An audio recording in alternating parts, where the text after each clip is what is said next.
Hi there. Welcome to season two of the South African Digital Marketing Podcast. My name is Terence Mentor, and I'm a digital marketer who has realized that since this industry is constantly changing, we need to be constantly learning. And the best way to learn all the things is to talk to the people who are doing all of the things. In this episode, we talk about getting the most out of industry expos, forums, and meetups with Managing Director of Pulling Power Media, Kyle Puller. During 2024, Cal traveled extensively to large and small events, so hang around to the end of the episode where he gives us his top tips for getting the most out of work travel. Right, let's get right into it. Yes, Kyle. Great. Okay. I'm Kyle Puller. I'm the founder and director of Pulling Power Media. We're a performance marketing and creative agency based in Cape Town, South Africa, and we work in the games industry. So a lot of our work is in tabletop games, digital games. We do stuff outside of games, but it just happens to be something we've excelled at, so we just did more of it. I love the idea of finding your niche because with marketing, it's so huge. I mean, this is the digital marketing podcast. We do talk about a range of marketing stuff, but I love the idea that you guys have really focused in on the games industry specifically. But do you feel that you've mentioned tabletop games? Is there enough of a market just to spend time even further down, just in tabletop games?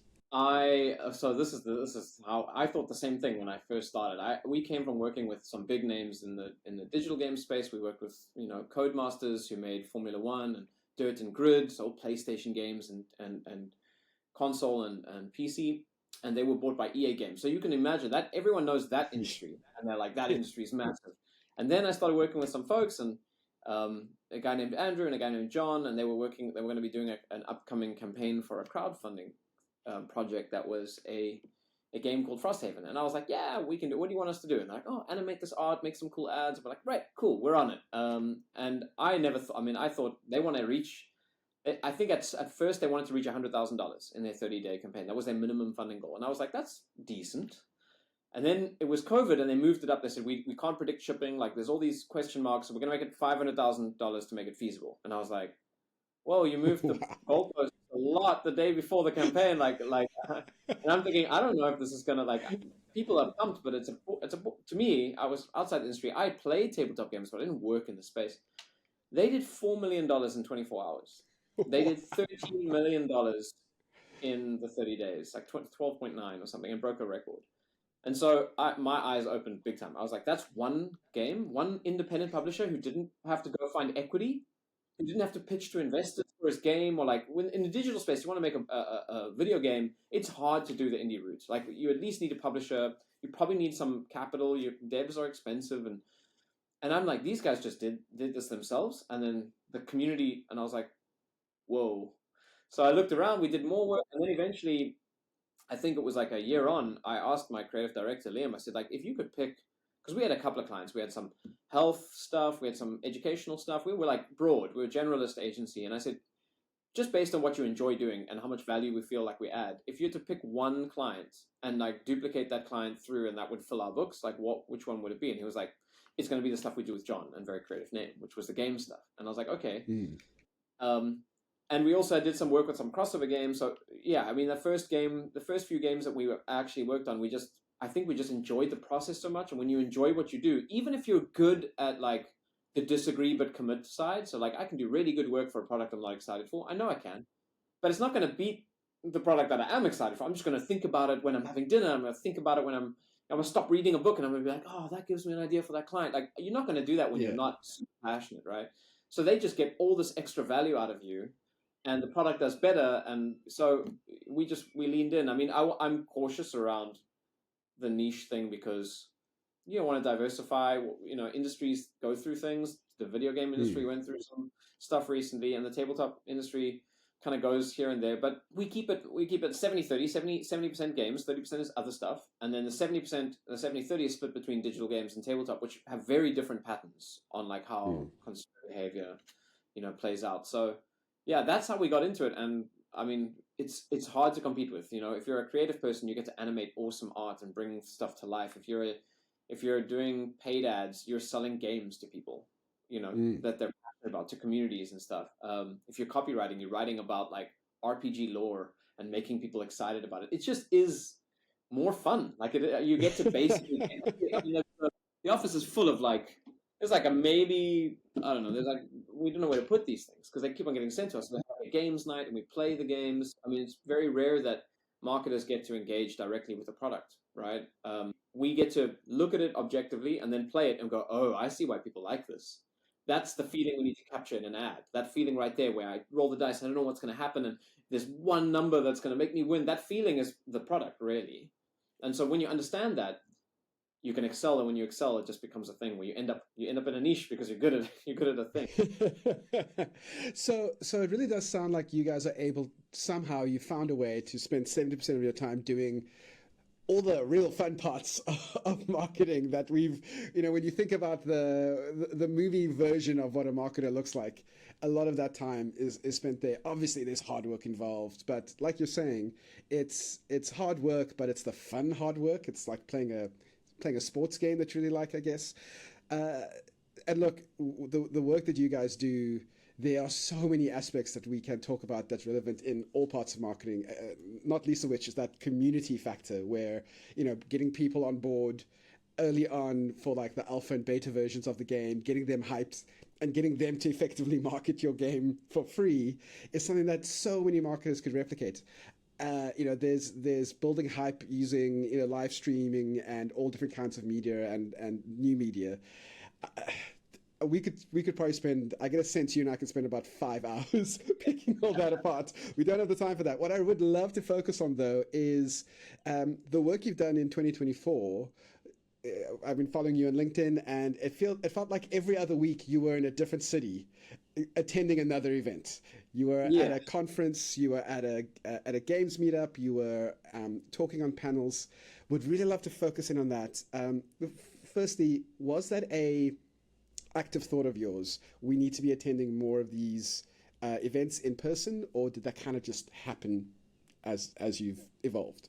Yeah, so I mean, I've always had, because we work in South Africa and a lot of our clients are abroad, you'll know the feeling where you kind of, business is fueled by relationships as well. And I think being so far away is sometimes difficult. So before COVID, when we were running the agency, when we had clients that it was justifiable on what we were earning from them, I would make a trip to the UK to go visit some of the clients that we had in the UK. Obviously, at that time, we had a few more in the UK than we have now. It's mainly the States.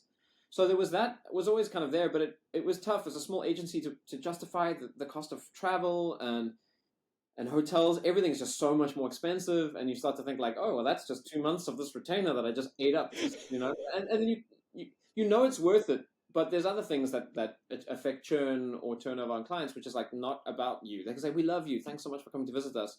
Unfortunately, we're going through retrenchments, and we're going to have to turn off something. You're like, oh, wow, that was an expensive trip. So you feel that way. Obviously, when you get bigger, it's a little easier to justify that cost. I think what happened was COVID, we were completely just stuck here.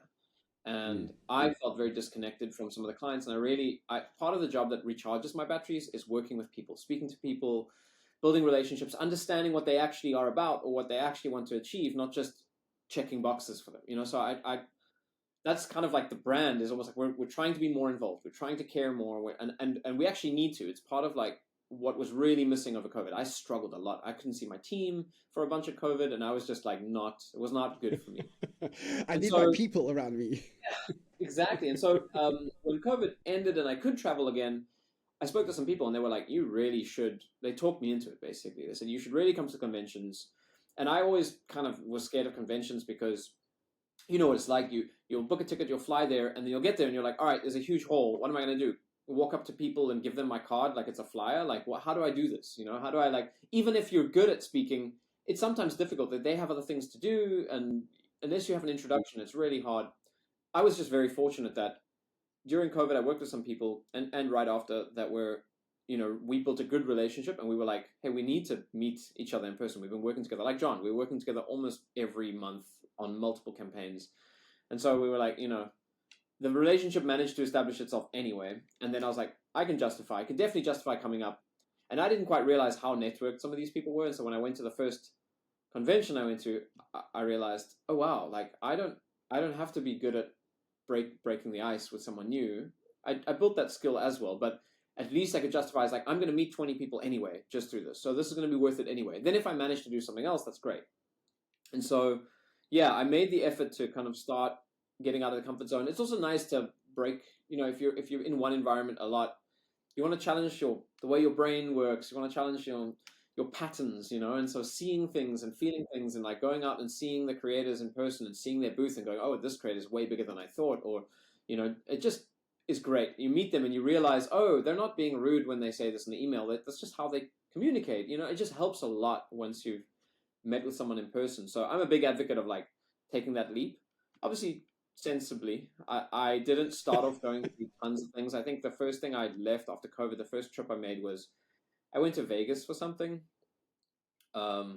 which actually wasn't a great trip. And then after that, I went to Germany to go playtest a game and meet John for the first time in person, who was someone who we were working with really closely, and that was amazing just to meet game designers when the game was still being tested, and I played the game, and then John talked me into going to PAX, and then after PAX, I was like, wow, that was really valuable. And he said, oh, if you think that's valuable, you should go to Gamma. It's a more industry event. It's not really for the public, so people have more time for meetings. And so I had a lot of advice. I got to be like, I didn't have this master plan. People said, you guys are good. We would like to introduce you to people, because I think that's something that niches, if you're good at what you do in a niche, in an industry or community, the community will latch onto you. They'll be like, you're good. We want you to stay. Like, we'll network you up with people, because you find the people that actually care about that space. We are very fortunate that the tabletop space specifically does function very much like a community, not just an industry. So if you're going to CES, which is more like tech and consumer electronics, it's a bit harder because these people don't all have lunch together and play games. Like, they're almost seeing, I mean, some of them maybe, but it's not as tight-knit. So yeah, in tabletop, breaking through a few, and then just making sure that when you do get the introduction, you should do a good showing, because there's nothing worse than like someone makes an introduction, they talk you up, and then you get there and you're kind of underwhelming, and then that'll be the beginning of that story ends quickly. So yeah, I'm going again. I'm going again end of Feb to the States for another one. So yeah, 2024 was a huge year for us, and there was a lot of travel, but it was definitely worth it. So, in a past life, I attended the game developers expo in San Francisco. What is it called? The real big game developers. Yes, Was it? Yeah, game developers conference. That that was so big that it was overwhelming for me. I had just joined the industry as a community and brand manager, and luckily the team that I was with, they had contacts already. They'd been working in the industry for years, so they were able to introduce me to people. But even with that, just knowing where to go and what to do and who to talk to, yeah. was a lot. And by like day 3, I was just like, can I get an early flight home, please? I'm so depressed and overwhelmed and in a strange city and with strange people. Do you find that the smaller conferences, like you're saying, like the maybe even the more industry focused ones, but ones that aren't well known and also maybe aren't quite as expensive, sometimes can be a lot more profitable for you in all of the ways that you've mentioned? I mean, this is an interesting question, because yes, absolutely. The smaller the convention, when you're a B2B player, you're not trying to sell games. You're trying to meet people. They're trying to sell games. So if I go to Gen Con, which is like the tabletop equivalent in the States of GDC, right? It's the biggest thing that happens in the States. It's not the best place for me to try to have meetings, right? It's not to say that I shouldn't go, but you can't go to all of them. And that's the problem. A lot of people try to they pressure themselves to, I need to be everywhere. No, be picky. For me, I do PAX. My core two are PAX Unplugged and Gamma. PAX Unplugged happens in December. I try to meet people in like a handshake, maybe catch them at an event and have a drink or something. And I'm not trying really hard to get to business with them, because they're there to sell games to the public. They're not there to have meetings with me. Maybe they see some people, some stuff happens there. Gamma is an industry event. It's not open to the public. It's for the game creators to pitch to publishers and retailers and distributors and meat manufacturers. Everyone's there as an industry conference to meet each other. So it's a very relevant space for me as a B2B player who's offering a service, a specialized service that they could use, and a service that the tabletop industry needs. There's a handful of us that are like competent marketers in the space. There's a lot of duct tape there, a lot of DIY, and a lot of people who are able to talk the talk and not necessarily walk the walk. And I think that's where not coming from games and being in like hardcore e-com and going through the trial by fire and the stuff that wasn't super fun was really helpful when you got to the fun stuff, because we're like, that's not best practice. You can point it out really quickly. Yeah, yeah. Trial by you've gone through the fire and now you're hardened. So that helped a lot. But yeah, I pick quite carefully the ones I go to, and the smaller ones work better for me. But I do think of it as like a funnel a little bit. So you've got your prospecting and your remarketing, right? Prospecting, one touch. You're not trying to sell hard. The ad set is kind of like, really, I'm interesting, right? And the other one is, this is the USP, is the value prop. We can help you with this. Let's talk numbers. And so the conventions, if I had to go to Gen Con, I'd probably treat Gen Con as just have fun with people and meet people. And if you connect with someone, they'll remember you. And then Gamma, or one of the other ones, is kind of like, okay, we've met at Gen Con. There's rapport now. Let's have a chat about what you need, and not trying to do it all in one. A lot of people get to a convention and they think about how much money they spent to be there and how far they traveled, and they're like, I need to make this worth it. And so they try really hard to land a deal, but they're breaking their own rules of marketing. Is you can't make someone want something that they don't want when they don't want it. You have to kind of be present for a while, and they need to know about you and know that you're valuable. And then when they need it, you're there and you're front of mind, and the intent is there behind that. So you can't force someone to work with you. And I see that some of the younger folks that are trying to like get off the ground, when we do panels, we often get questions from people, and they're like, I'm trying so hard. And I'm like, maybe don't try so hard. Just meet people, shake hands, be around. Yeah, like take someone out for hey, you got time for a coffee, and then just be like, so what do you do, and ask them questions about that. People love to talk about themselves, hence why I'm on your podcast. But yeah, it's a relationship building is got to be the first thing, and also you can find out, okay, I don't really get along with this person. Maybe I don't want to work. You can save yourself. Going straight to the pitch, you lose all the rapport, you lose all the, and also if something goes wrong, you lose all the grace that someone who knows you would afford you, because they're just like, you're a contract. You pitched me like a contract. You're a salesman. You sold me XYZ, and I only got XY. I'm going to work with you. But if they work with you for, they know you for long enough, they get to kind of see what you're about. It's a bit different, You can have conversations. You can get into the deep stuff. So yeah, I think you. I was going to say, you sound like a mature marketer. You are a mature. You don't sound like one. You are one, because younger marketers, and I see this a lot especially on LinkedIn. Guys are desperately pushing for 10xing things, super increase in revenue, super increase. That's always the stats they're talking about. But the longer I've been in this game, the more I'm realizing it's about, like you say, relationships, and having a good relationship and knowing when this is a brand awareness time for out of market audience that's potentially out of market, and just making sure that the moment someone's like, you know what, we need a marketer or a marketing agency with this set of skills. Oh wait, I spoke to that really great guy or that really great team or that person who was very interesting and excited about what we do. That's the win. But this is the big problem with I think with marketing at the moment. It's like this desperate need to prove ROI. Yeah. And as you mentioned, you're spending all this money to go. Sometimes nothing happens from it. Sometimes you even get less work because the person has just told you that they're canceling a contract. How long a view do you feel you need to look at these trips before you could go, actually not worth it? Not worth these trips, or definitely worth it? What kind of length of time are we looking at? I mean, first of all, just to honor what you said, I think we forget that we're not in sales. So we start being salespeople instead of marketers. And marketing is, someone said something really good in a panel I was on at PAX. It wasn't me. I said some good things, to be fair. But I watched some of your panels. You say a lot of good things, so don't knock yourself down. We had someone on the panel named Suzanne. She's really knowledgeable. She works for a company called Restoration Games, but she's worked in the marketing industry, like the Fortune 50 kind of space before tabletop. So she's an asset to the tabletop space. And something she said was, every interaction is marketing with a brand to a consumer. And so in a B2B sense, every interaction with who possibly is my market is marketing. And sales, it's not like that. Sales, the interaction is get someone over the line, right? It's like, get them to say yes, get them to say yes. And that's just not like, sales is a small piece of marketing, and sales works because marketing works. But sales on its own doesn't work. Well, I'm not going to say it doesn't work. I'm going to say it doesn't work as well. And case in point, you go to someone, you walk up to them and you're like, you need marketing. You can have all the cool tricks. You start to see them that, especially in communities, they're like, we don't know you. You haven't been here. You haven't been showing up. You haven't been contributing. You came here to try take business, and they almost see you. You're an outsider. No, thank you. It's like a big negative to try win the deal right away. So yeah, the longer term view of marketing, it is kind of like, don't just be the flavor of the week. It's about consistency and showing up. It's a marathon, and people will get to know you if you keep showing up.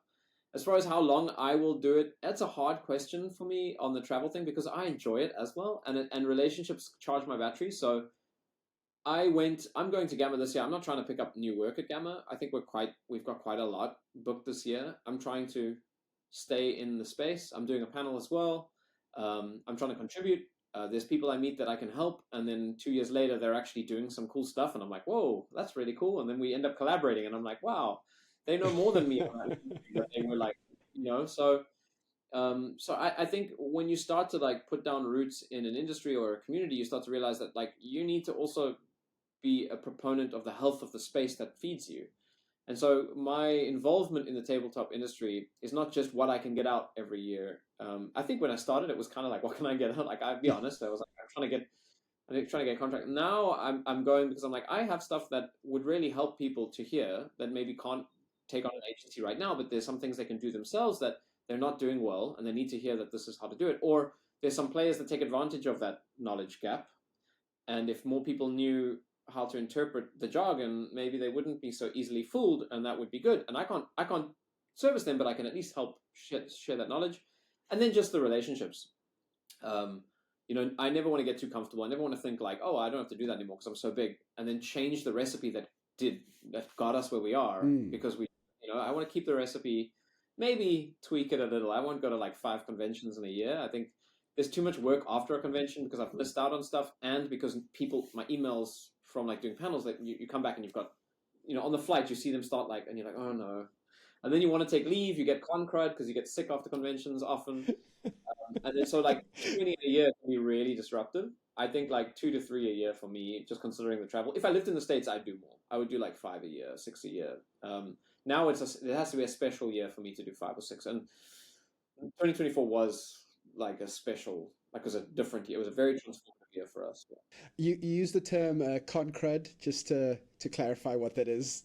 That's the illness you get after a conference. Yeah, that's some combination of you breathing everyone's air, either in an airport or in a convention hall, or just not sleeping or having jet lag. All of that stuff compounds.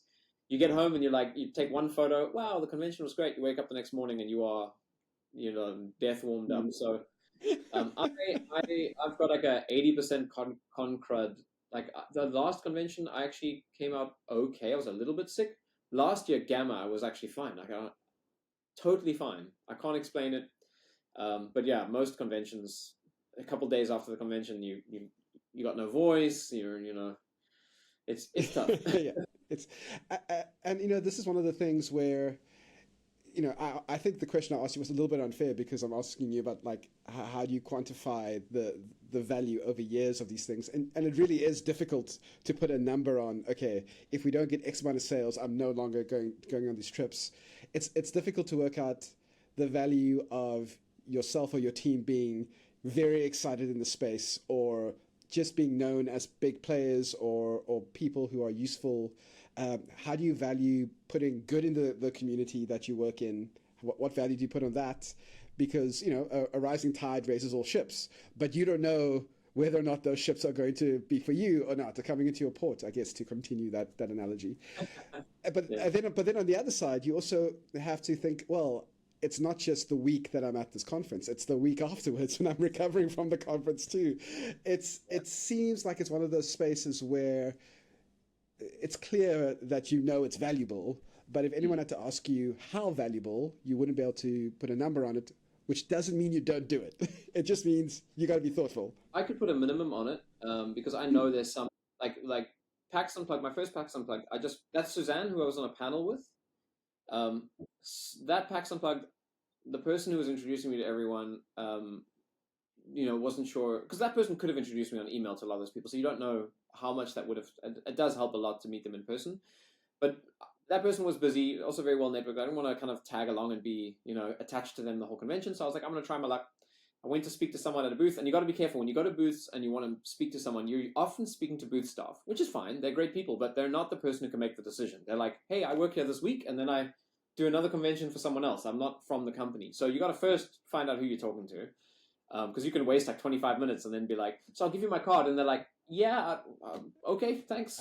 Sure. And it never goes to anyone. I walked up there and I spoke to the president, which I spoke to booth staff that said, hey, our president's here. And I spoke to him. He was very busy. And so he was like, I'm super busy. Why don't you speak to Suzanne? She's the head of marketing. And then he quickly introduced me. But that was cool because I was a cold prospect to him, but I was introduced by her boss to her. And so I had There's like value there. I had a moment of her attention, a moment of kind of like, okay, yeah, I'll talk to you, because not that she wouldn't have anyway, but they're busy and I'm nobody to them. So like, and so we spoke briefly. I gave her my card. She asked about, oh, you do creative and performance marketing. That's interesting. A lot of people do one or the other. That could be cool for us because we have some creative needs. And I was like, cool. After the convention, I sent a follow-up email saying, I'm the shiny black card in your pack because I got nice cards done. I wanted to have something memorable about, like, so I did put a little bit of money into like a really cool on-brand business card. And that immediately triggered the whole conversation. She replied saying, oh, that immediately reminded me who you are. Would love to have a follow-up meeting. And that I can say I would never have got that client outside of being at that convention. And that's happened maybe for like, there's one of our clients, I sat with the COO. We only sat together because they saw my convention badge, but at the airport, I was in the wrong terminal and he was waiting for his flight. I was waiting there and we ended up chatting and then we found out all about each other. And then I found out after he left, I'm like, I'm not even in the right terminal. I got to run to my terminal. So that was a great, like, mistake. And How now fortunate. they're one of our coolest and biggest clients as well. So just being there, like, there is a concentration of opportunity, and you'll get none of it if you're not around it. But it's not guaranteed that you're going to get any of it if you are there. It's just there's more fish in that pond, and if you don't cast the line in, you'll get nothing. If you do cast the line in, you might get something. And I was willing to, at that stage, I think I was willing to do that and cast the line in. And I think at minimum, being at conventions probably represents about 20% of our revenue now. Wow. New revenue, I guess. And that's a minimum. I think there's probably a bunch of value on retention. There's probably a bunch of value on like people who have found us through our website or have come to our website, but they also know us because they met someone else who spoke well. I mean, we're at the place now where someone says, I've asked around about you guys and I hear really good things. Whereas coming from a place when you're almost anonymous to an industry and now people talk to each other, it's really cool, So I think you get that from showing up. But I think it's useful, especially in again, it's not a small community because there's a lot of people and money there, but compared to the mining industry, for instance, it's smaller niche community. Everyone kind of knows who the general demographic of the audience. There's a lot of easier conversations to be had because there's a central kind of a point of reference that everyone understands in the space. But again, just being brave enough to go and then being brave enough to start to speak to people and, like you say, cast that line out is a big step. I would love to know though, after the year you've had, after 2024 with all the trips that you've done, are there any like pro Kyle tips that you would have for getting the most out of these conferences? If you are a marketer looking for new business, or if you are going to be attending these events, I'm attending a few events this year. Luckily, they're all in Cape Town. For some reason, all of my industry's events happen to be in Cape Town this year. What kind of things are your tips to getting a successful time when you're on the expo floor or around about the event? That's a great question. I took my creative director to PAX Unplugged this last year, so it was more of a thing. We're taking 2 people up, 2 flights, 2 hotels, and I kind of spent some time saying, okay, cool. So this is what you need to know because I made all these mistakes, and you need to know like some of the stuff, not all of it, because you don't have to you're not on your own like I was. But I think number one, it does help to have someone on the ground who you know, right? That's a valuable thing to have somebody. Number 2, pace yourself. Conventions are often a couple days. There's this desire to do everything in the first day, meet everyone, stay late. The next day starts, you just lose the sleep time, or you just aren't really the best version of yourself if you're like exhausted and sick. So pace yourself. Like take vitamins, Carenza or something with you. Like take something because especially if you're flying far. You're flying far and then you wake up early and you want to do a ton of things and everyone wants to stay late and they only drove 40 minutes to be there. You don't even know what time of day it is. So I think It's been 12 hours for you since you saw your bed. exactly pacing yourself is super important. What else? I think the biggest one for me is don't try so hard to sell. And this one doesn't apply so much to me because I believe like I'm going to be doing this. My company is such a core part of my identity, and I believe in it. And a lot of our team are very pro our company. But for a lot of people, when you're working in a company that affords you the opportunity to go to a convention, you do them a disservice when you're a salesperson at a convention. So, but you also do yourself a disservice. You end up being seen as, hey, you're this guy, right? Like that's Terrence, the guy from that company, which is not necessarily bad. But if you kind of get seen as like the guy who's constantly selling for company B, you almost get seen as company B. And if company B looks bad in the industry, you look bad in the industry. If you walk around with a company B T-shirt, right? Then you're that guy, and they kind of marry the two. Whereas in tabletop, a lot of the people that work in tabletop are there for life, and they're there by choice, and they're there because they're passionate. And they might work at this company today and that company tomorrow, but they'll always work in games. And that is when you start to think about your personal brand a little bit. And actually, it does wonders for the company you're representing because you're a human being. You're not like a script who's doing XYZ and wearing a badge and no one cares about your uniform, man. Like, are you fun to work with? Are you reliable? Are you competent? Great. Are you going to look after us as a relationship manager when we work with your company? Awesome. Are you going to look out for us a little bit? Yes. Okay, we'll sign. But if you're saying, oh, well, I'm company B and here's the script I'm supposed to say, they'll be like, okay, you sound like an advert. No, thank you. And then next year they avoid you. Like, oh my word, Terrence is that guy who he never asks us about us. He just wants to sell his company. Let's not talk to him at all. Exactly. And then 3 years later, you're not even at company B, but you're still that guy, right? And that's why I say like build personal connections with people. There's some great people in any industry. There's some great people. I think you got to cut through. We've kind of created this veil of industries where we have to speak a certain language. It's like it's the business language, and there's rules, and to whom it may concern, and forthwith herewith attached. It's like there's all these things and I'm like, no, hey John, how's it going? How are you? Yeah. Let's catch a drink. I'll be at the convention. Let me know when you're free. Like, it's a human being on the other side of that thing. Stop talking in code. I think like the 90s are over. We can like break some rules, And it's so refreshing when you get that email, when you're getting all of the very coded business emails, and then you get an email from Kyle saying, "Hey, can we catch up and have a beer?" Oh, thank goodness! There's a human being talking there. Definitely gonna chill out with that guy. And your company is better off for it because now you're sitting having a conversation and you have rapport and trust and I think that's a big thing. I mean, an example, all the clients being in the States, I try to be as responsive as possible, and a big client messaged something just to ask a question about like their Amazon account and asking if and I kind of got back to them right away, and then they responded saying, "Aren't you supposed to be asleep?"